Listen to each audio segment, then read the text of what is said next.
Delving into the depths of history allows us to discover 8 of the most impressive and beautifully preserved Roman structures that have withstood the test of time, far beyond Italy's original borders. Each stands as a silent testament to past grandeur, inviting reflection on the genius of ancient builders. Among these architectural gems, the Pont du Gard stands out. This colossal Roman aqueduct, like a giant bridge, majestically spans the Gardon River in southeastern France. It was constructed around the 1st century CE, becoming a vital artery for supplying water to the city of Nîmes, located approximately 50 kilometers away.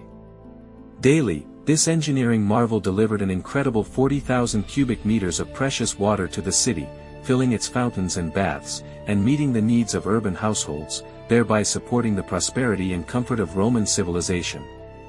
The aqueduct functioned reliably until the 6th century.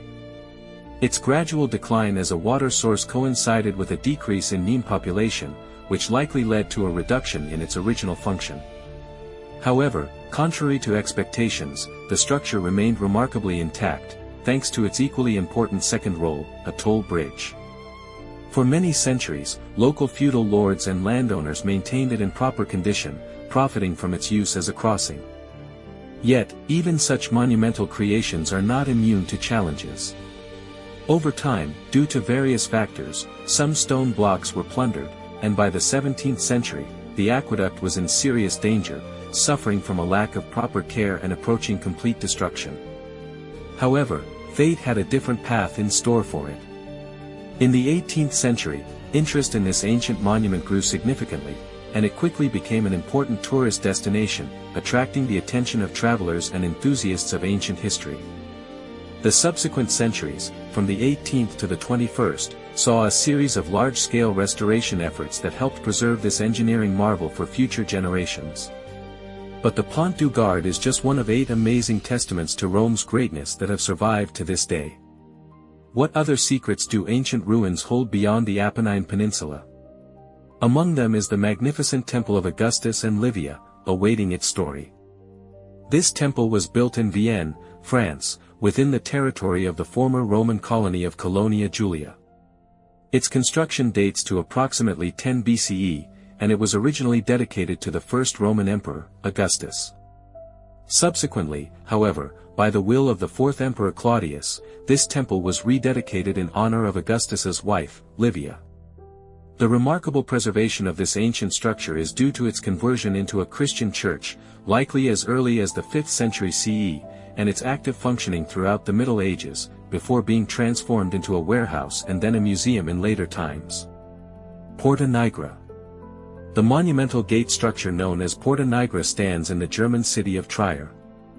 It was one of the 4 main city gates of ancient Roman Trier.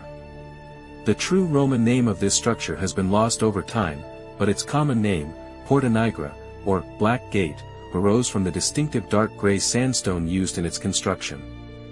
There are indications that, for reasons unknown, this imposing structure was never fully completed. During the Middle Ages, when the gate no longer served its original functions, local residents actively used its stones to build other structures and extracted iron and lead fasteners from the masonry. Obvious traces of such activity remain visible on the building's walls to this day. To prevent further destruction, this architectural masterpiece was eventually converted into a church. Nevertheless, later, by order of Napoleon, its church status was abolished, and the structure was restored to its original Roman appearance, which we see today. The Temple of Bacchus. This magnificent structure, dedicated to the ancient god of wine, Bacchus, rises in Baalbek, located in modern-day Lebanon. Its construction was commissioned by Emperor Antoninus Pius, and it is believed to have been built during his reign. There is a theory that this temple was never fully used for its original purpose as a complete Roman cult center. It is highly probable that its doors finally closed sometime in the 4th century CE, when the vast Roman Empire began actively persecuting pagan beliefs. The first archaeological investigations at this unique site were undertaken by a German team in 1898. Subsequently, in 1920, the Lebanese government initiated extensive restoration and reconstruction work, returning some of its former splendor. Today, the temple amazes visitors with its walls, adorned with some of the most exquisite and beautifully preserved reliefs that have come down to us from deep antiquity.